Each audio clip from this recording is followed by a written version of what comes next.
Welcome, everybody, to ALN Thursday at 3. This week, we're going to be speaking with Jack Kelly, who's a ALN board member, a senior fellow, and he's a member of the US TAG and the TC 251 Working Group 3 Deputy Convener and a member of the Working Groups 4 and 7.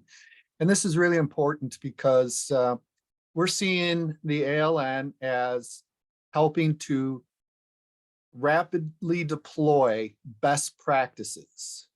And it turns out that many of our members and supporters are also members of standards group. So we're very active in establishing the standards and best practices that we want to be replicated. And Jack will be talking about that and how he wants to help advance that.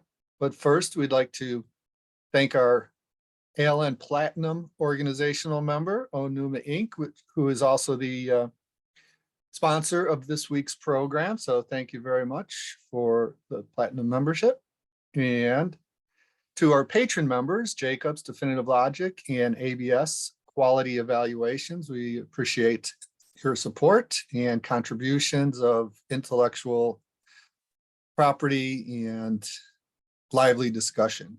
And our organizational members, who we're very happy to have and to feature as much as we possibly can. We're really lucky to have so many smart people who want to contribute to improvement of the asset management industry. Thank you. And before we go on to Jack, next week we have Jennifer Mims from Jacobs. She's the Director of Asset Management. She'll be talking about the ALN State and Local Government Asset Leadership Board and other things. And the following week, we have Peter Duffy talking about ESG and value and continuing a great discussion he started with Jim Dieter and Mary Duffy last week. Is going to be more robust on Tuesday, the 24th. And then on February 7th, we have a value and benefits from asset management webinar with our colleagues in Australia, the Asset Management Council. And we've got so much stuff coming up that we can't even talk about it all. So we're starting off 2023 very strong.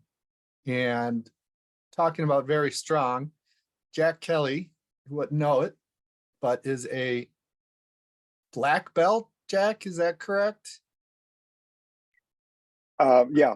Hapkido black belt. And this guy is solid as a rock. I would not mess with him at all. So, Jack, thank you for joining us. And you've got so much going on. We wanted to give you a platform once again to talk about all of your activities. I kind of hinted at some of it, but I didn't even mention the ISO 55011 for government. And you're involved in the Compass, the website, a main driving force of the website. Is there any place you want to start with all the things that?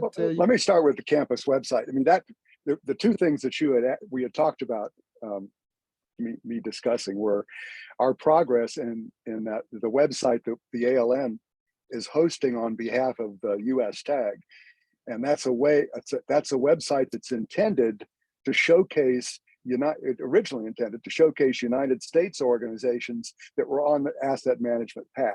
And we began that work literally back in May of 2021, when we approached the US TAG about sponsoring this thing.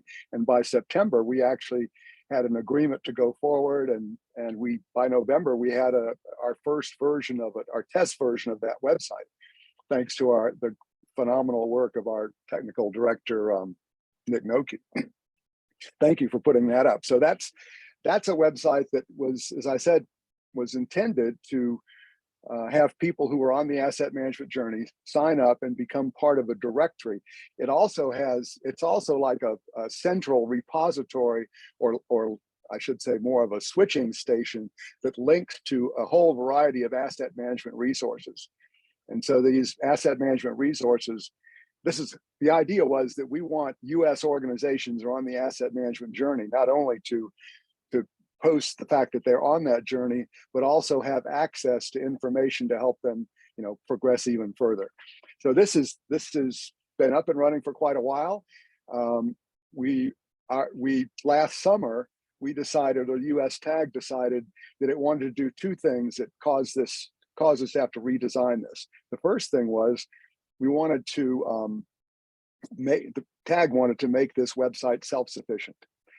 So in order to do that, we have to create a way to earn money from the website.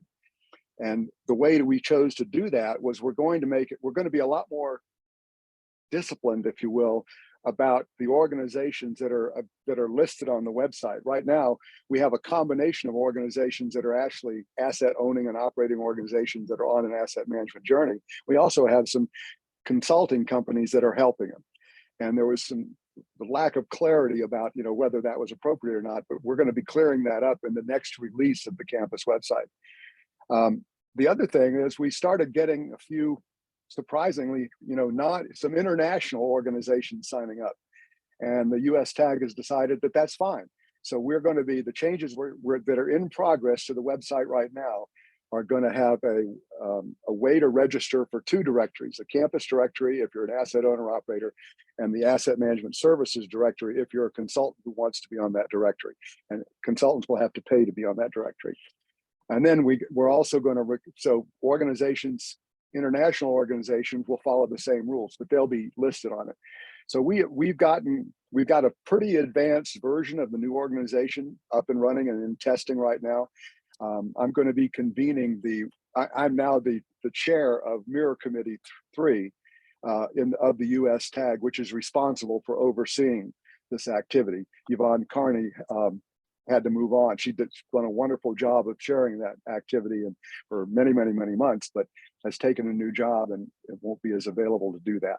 So I'm going to be convening the Mirror Committee 3 meeting within the next couple of weeks.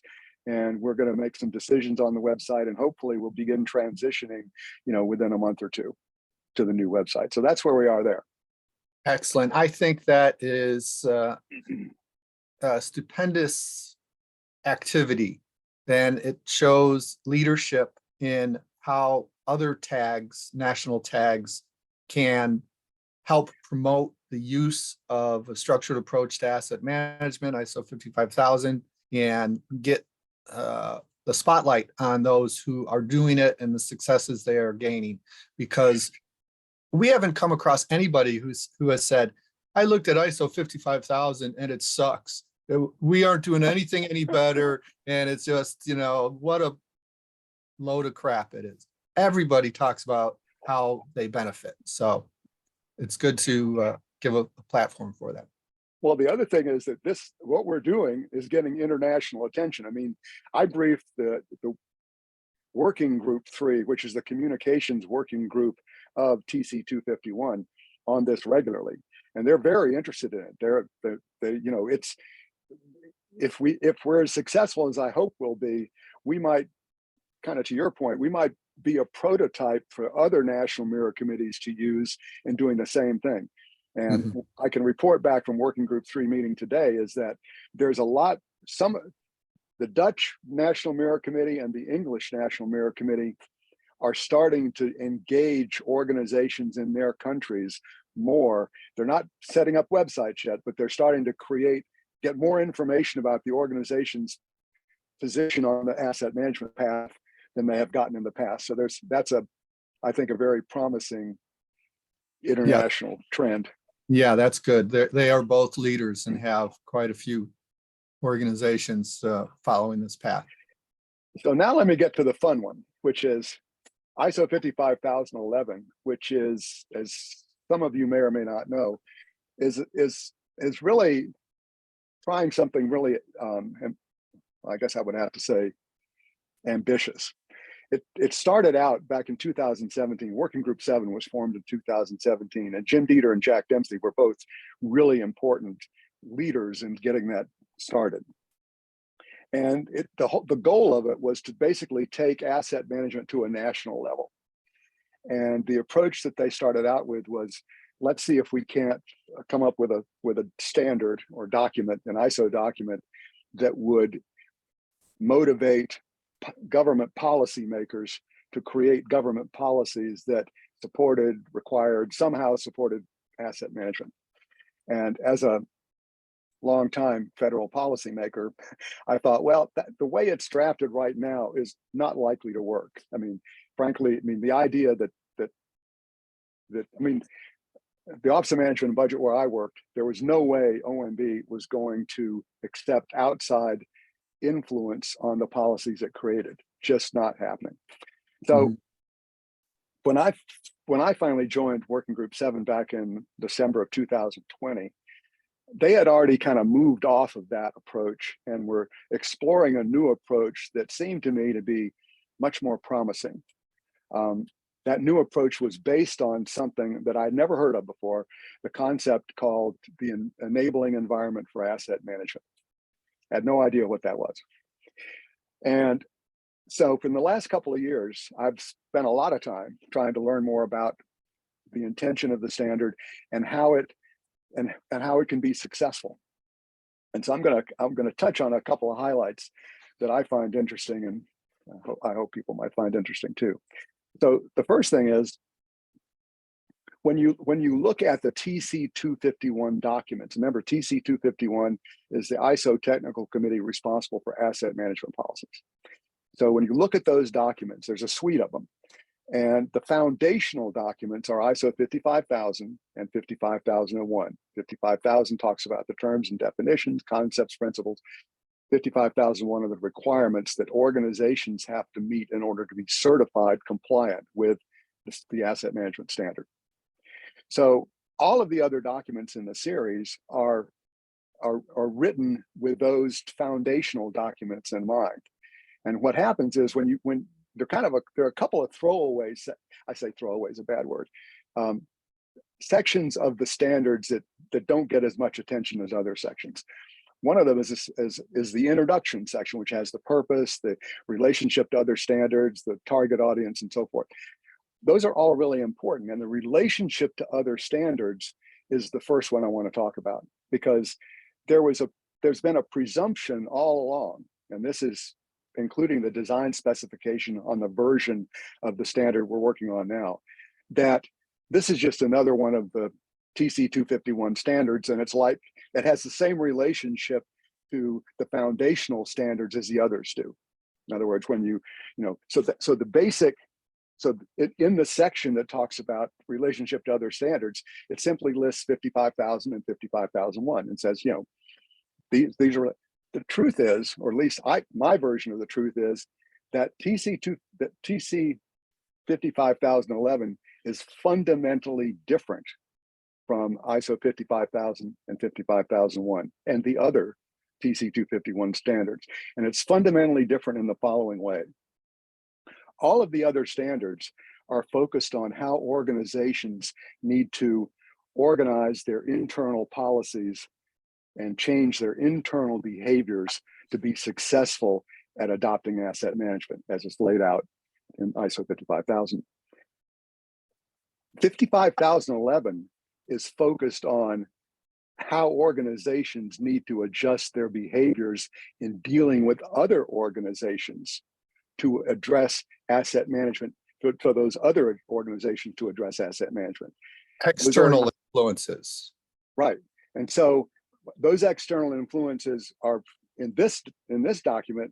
We recognize that public policies are the most powerful changers of behavior in any country, any political jurisdiction, whether it's through regulation, through laws, well, however it is. But public policies are the most powerful way to change behaviors. So helping organizations understand how they can influence the political processes in their countries, and whether they influence them directly, like they have their own lobbying efforts, or they influence associations that have lobbying efforts. But it helps the idea is, let's help organizations understand how they can influence other organizations to either adopt asset management on their own, or to influence the political process to support asset management. So that's a fundamental difference from all the others. The second one is another one of these little a concept that shows up in 55,000 and 55,001, but gets, it's not, it's important, but not a lot of people, my sense is not a lot of people pay attention to it. It's the context of it's the concept of what's called the context of the organization. What that means is the conditions within which an organization has to conduct its business, whether it's conditions that determine how it, what its strategic objectives are, conditions that determine how it goes about managing its assets, or how it goes about it setting up its asset management program. And those external conditions can be things like regulations, it can be laws and so forth. Those conditions are created by a group of entities we call stakeholders. So the terminology is up for grabs right now, or being discussed, but traditionally they've been called stakeholders. So the stakeholders that are perceived by an organization are the ones that create the conditions within which the organization needs to function. Sophisticated. I mean, when I first read it, I thought, oh my gosh, this is, it's when I read it, I thought organizations would sort of accept whatever the stakeholders said as, what they had to deal with. It was just, these were like constraints that we have to operate within. Really sophisticated organizations have their own lobbying efforts, and they go after some of the stakeholders. They go after regulatory bodies. They go after, congressional committees. Sorry about that. And I don't know how to turn it off. They go after congressional committees, and so that they try to affect their stakeholders for their own benefit. Get tax breaks, get regulatory relief, whatever.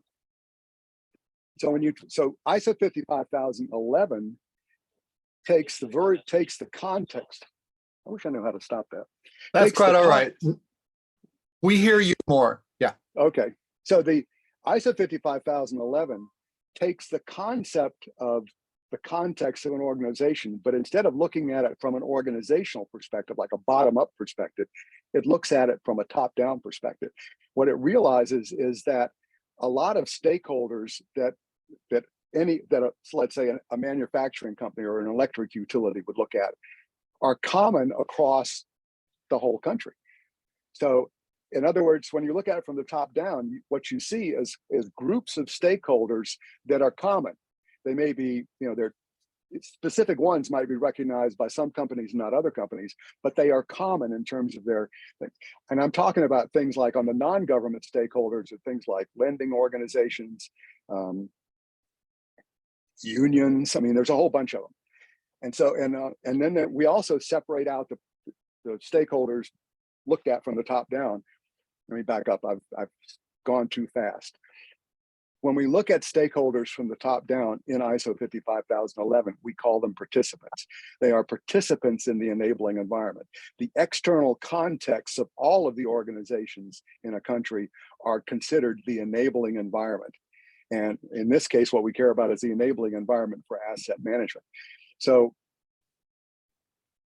that's an example of where what looks like a really little concept in the context of 55,11, when looked at from a national perspective, it is a foundational concept, because what we are trying to do through 55,11 is help all the participants in an enabling environment for asset management, which is pretty much everybody, help them understand where they fit in that enabling environment and what opportunities they have to shape other organizations' behaviors. And that's a big deal. That is a very big deal. And I want to reach out to John Glass. John has his hand up, and if he would like, he can comment in the chat section. I forgot to tell everyone there's a chat section. And John, we're willing to make you a panelist also if you say you want to become a panelist in the chat section. That's fine. And then Boyd points out that bond rating organizations, insurance companies, banks, and regulatory bodies are some of those extra ones. Yeah, exactly right. And they have. I developed a chart that I'm not sure I could easily get to, that basically shows how how this enabling environment is set up, and it shows like a bottom-up view from an organizational perspective. I see these kinds of people, and then I group them into government participants, and non-government participants. That grouping is important because it's only the government participants that can issue the public policies that have the greatest impact on behavior. So that's why we make that distinction. Okay, so then, of course, the people, the audience are concerned about the regulations of, nobody wants to be regulated any further. But this is a standard. It's not a regulation.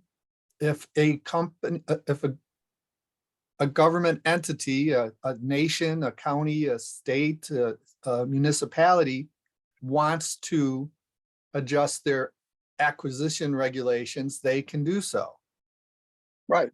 It's naturally following that if you have a structured approach to asset management, that maybe your acquisition requirements can improve also. There are all kinds of tools that various countries have used to incentivize, require, encourage, shame various organizations into adopting asset management. And it's interesting, like in Holland, for example, they have a law in the books that sets out this safety. It was written as a safety standard, but it's basically, it mirrors 55,000. I mean, so it's like N 6120 or something. It's a government regulation, and basically it has the same effect. It sets up in place a management system that has all the features of ISO 55,000 or 55,001, I should say. As far as, I guess I should read some of these. Let's see.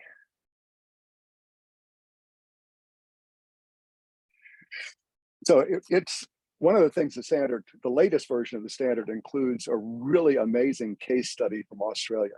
And it talks about how Australia has kind of evolved the state that it's currently in regarding asset management, which is, in my book, the most advanced of any country on the planet. I mean, it is common for their municipalities to adopt asset management, whether or not they seek certification. In fact, it's common in Canada for municipalities to seek certification, even though, not seek certification, but to comply with that, with 55,000, because it makes sense to them, even though they may not see any value in seeking certification. So there is a growing phenomenon around the world that more and more countries are promoting asset management or adopting asset management in one way or another. And so I'm hoping that what we lay out in this document is going to kind of move the ball along a lot more quickly. Okay, Cecilia Mowat asks a question that I think will help with clarifying. Cecilia is a strong advocate of ISO 55001 4.2 involving all relevant stakeholders. And she thinks that kind of covers everything. But that's internal, and 5011 is trying to be external, which is for a governing entity, how they might want to shape a policy or shape a regulation that would then impact the agencies and companies that are being addressed in the policy or regulation. So I share Cecilia's, enthusiasm and sense of importance of stakeholders, absolutely. But stakeholders, as they're expressed in 55,000, 55,001, as you pointed out, Mike, are seen from the perspective of an organization.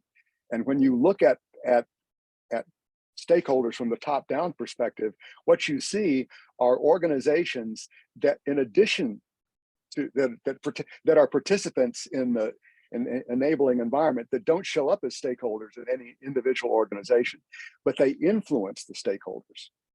And so, taking that top-down look sort of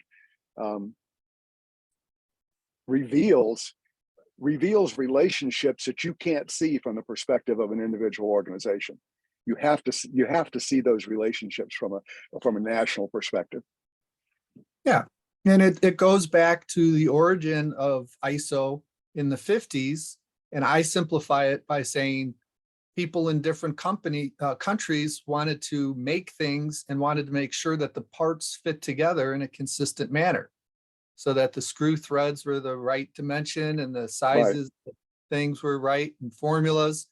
And so now 55,011 would be a great governance tool to help industries. Again, in our country, our industry, we're going to follow this standard, and it's going to give us a competitive edge in the global market because Well, we're doing better. that's right. And so in Australia, to give you an example of why I think so highly of Australia, Australia actually has both a national infrastructure plan, and two of its major states have their own state infrastructure plans. That's a huge deal, because in order to come up with a national infrastructure plan, you have to, it's like a stamp taken to a national level. You have to coordinate with so many different sectors of your economy, with so many different political jurisdictions. I mean, it is a huge deal to make that happen. But I see some questions that pop up. Like Cecilia's asking, does 55,011 detail the development of an asset management plan for relationship assets with participants? I don't know what that means, but 55,011 only deals with how 55,011 doesn't address in any way how organizations implement asset management. It deals with how organizations relate to other organizations to influence the other organizations to either adopt asset management, and I'll give you an example of that in a second, or to influence the political process to issue policies, public policies that support asset management. An example, what we realize when you start taking a look at this from a participant by participant point of view, and you ask yourself, okay, so what sort of behaviors would a certain kind of participant need to demonstrate in order to enable asset management? When you talk about enabling environment, essentially, you want the participants in enabling environment to enable asset management. So what does that mean? So I think Boyd was pointing out that among the participants in an enabling environment are lenders, okay? Lenders could condition loan rates based on whether the people making, applying for loans, if they were in an asset intensive business, whether they had been certified to ISO 55001. Risk management agencies could also work with the lenders and say, we're going to give you a different rating if you like, think about that condo in Florida. We're going to give you a different rating, either insurance rating or bond rating, if your organization has demonstrated its compliance with asset management requirements. Because we know that if you have, you're going to be a lot lower risk to us as a lender or as an insurer if you've done that. So we're going to incentivize you we're going to give you a break that recognizes the actions you've taken to become a better customer, basically, a lower risk customer to us. So that's an example. That doesn't require public policy.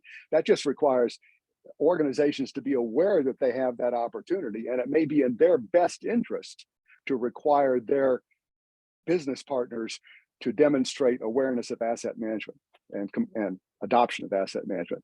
So the main thrust is through public policy, but the kind of a secondary connection is to make people aware, make organizations aware of how they can benefit from requiring their business partners to demonstrate asset management.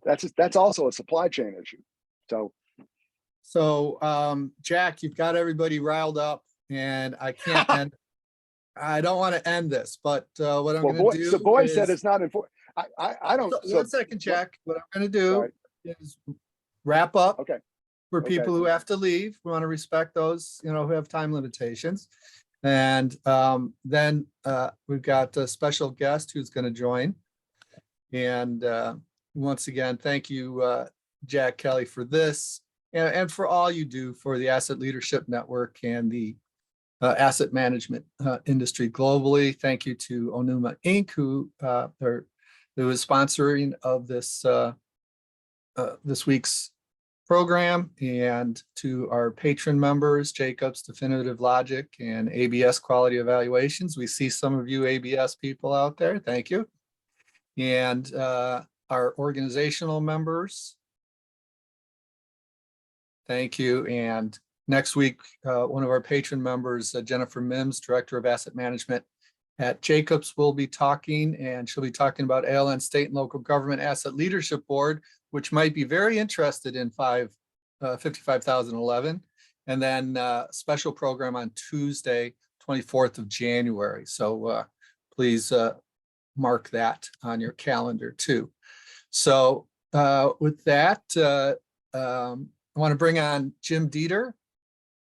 Jack had mentioned that Jim was inspirational in starting 55,011. And if he, hi, Jim. I have one question for Jack. Only one? Go ahead. Why? Why what? Why do you do all this? You're an awesome force in the ALN and an awesome force in the TC and the US tag. Why do you? The answer, I do it because I love it. My whole career in government, which is 36 years at the federal government and 6 years at state government, was all about trying to solve problems and make things better. That's what it was about. I mean, I wore different hats. I had different tools available to me, but that was my motivation. That's what got me to show up to work every day. And you know, there were good times and bad times, like anything else in life, but it was just seemed a worthwhile use of my time to try to make a positive contribution to whatever I could. And so I'm thrilled to have the opportunity to work with you guys and to work with the TC 251 community, because I mean, if you end up with organizations managing themselves better and achieving things that are important to them, and then ultimately things that are important to the nation, you know, that seems like a worthwhile use of time. So that's why I do it. Jack is a leader. Jack is a leader. I'm just a little guy that tries to help people do things that are useful. But I want to respond to a couple things Boyd said. So Boyd, I don't call 55,011 a standard. In fact, the only standard we have in 55,000 series, I think, is 55,001, the only true standard to which you can be certified.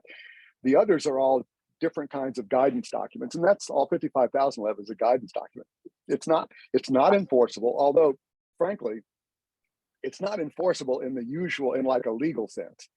But if this rolls out over time in the way I hope it will, we kind of get 55,011 out there and people start working with it and helping make it better.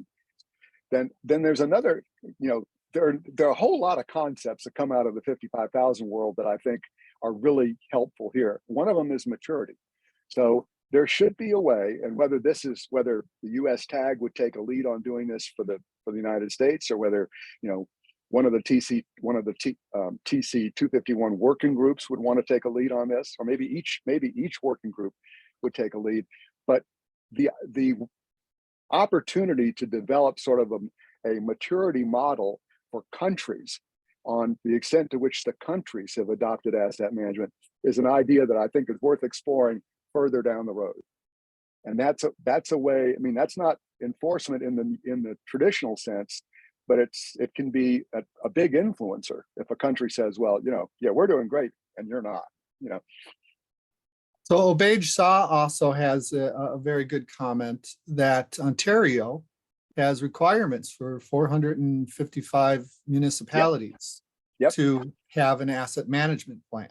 And when they were writing it, having 55,011 might have influenced them or given them ideas on wording or approaches.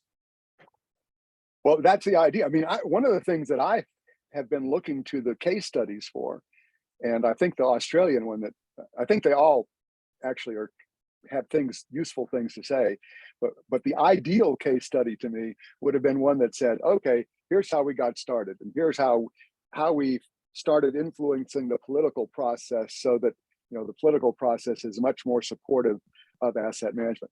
I don't know if you guys, I know you talk to Peter Kohler from time to time. Did Peter ever tell you about a role that he was asked to play by, I can't remember if it's the Treasury Board in Australia, essentially for some of the very high value infrastructure budget requests? They require, the government requires those very high value budget requests to be reviewed by an asset management expert, so that the asset management expert can kind of sign off on whether the people asking for that money have a good sense of good asset management practices, so that, you know, that investment is more likely to be successful than one that hasn't gone through that exercise. What a wonderful policy. It's incredible. I mean, it's like, it's extraordinary, and it's absolutely a very sensible policy. We're so far away from that. It's, you know, I know we have a lot to learn. Well, Jim Dieter has dug up a paper from the International Monetary Fund that suggests that governments can have great influence. Jim, does that paper have any parallels with 55,011?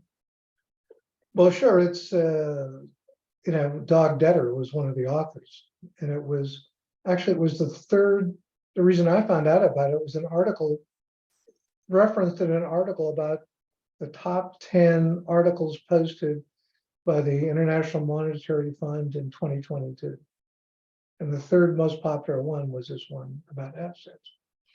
And those that have been around with us for a while, you know, might have heard Dog Detter speak at the National Academies, and he accompanied us to Capitol Hill.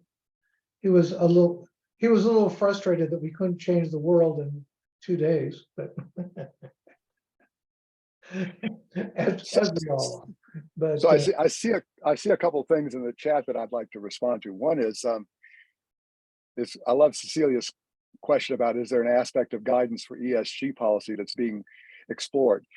The answer is yes, there is, but there's some discussion going on as to whether that discussion is more appropriate as part of 55,001, so that so we actually have a regulatory requirement that in the standard that talks about you have to consider the ESG aspects.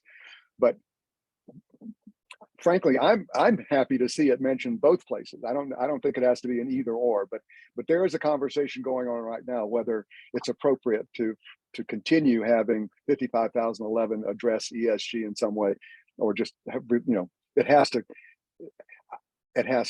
if it's not in the standard, be in the thing that drives the internal behavior of organizations, then it you can't do it outside of that.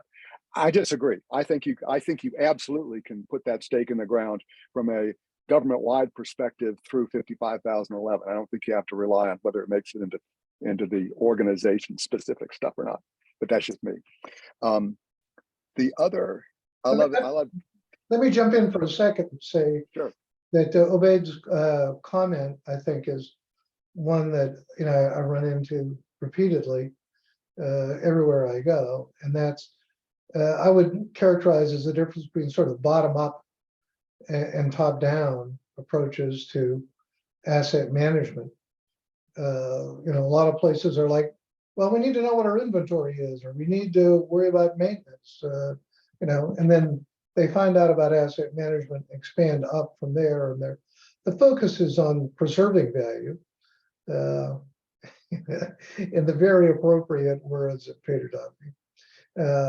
But, you know, doesn't get to value creation. And it's kind of hard working from the bottom up to convince people in that way. Of course, what the ALN is about is not overlooking the importance of preserving value, but on creating value and impacting leaders in the ways that they can use asset management and a document like ISO 55,011 in government, you know, for leaders to understand how it can be thought of from a top-down perspective and helping them do their jobs and achieve the missions of their organizations. So so Professor Wyatt's made a comment that I find really interesting. In fact, it just delights me. He says that let's not forget 55,000's already accepted role as a voluntary consensus standard for determining federal government contract property systems acceptability. I didn't know that. I mean, I retired from the Office of Federal Procurement Policy, but that was only there 5 years, and I was not an expert on the FAR by any means. I was the lead for strategic sourcing. So the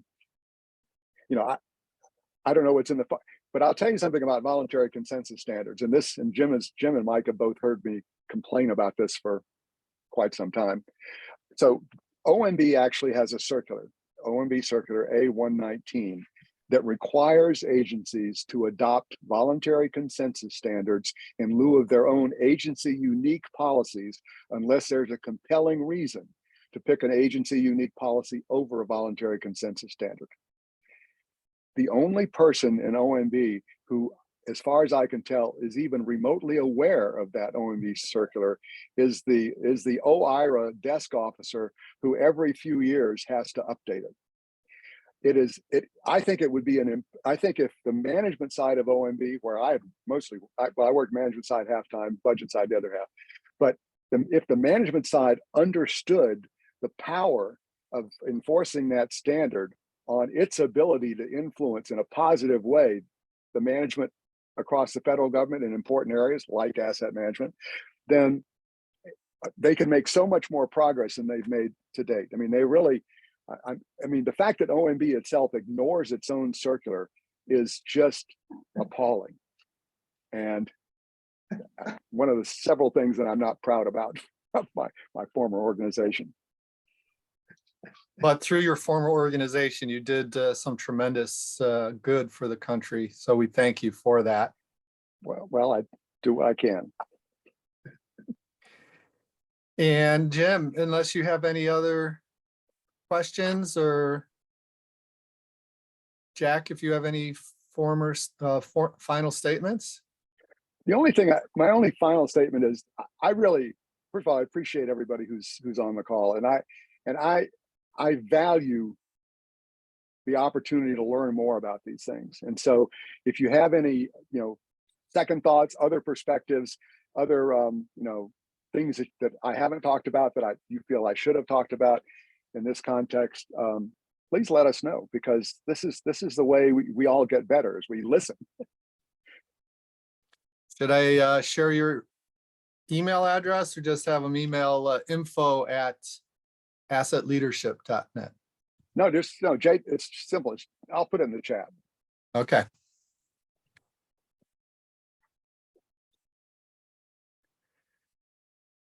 Well, thank you, everyone. This was a very exciting exchange. Jack got people fired up with his energy, and we're glad to see that. So thank you for your audience participation. And Jack, again, thank you. And Jim, thanks for getting this ball rolling.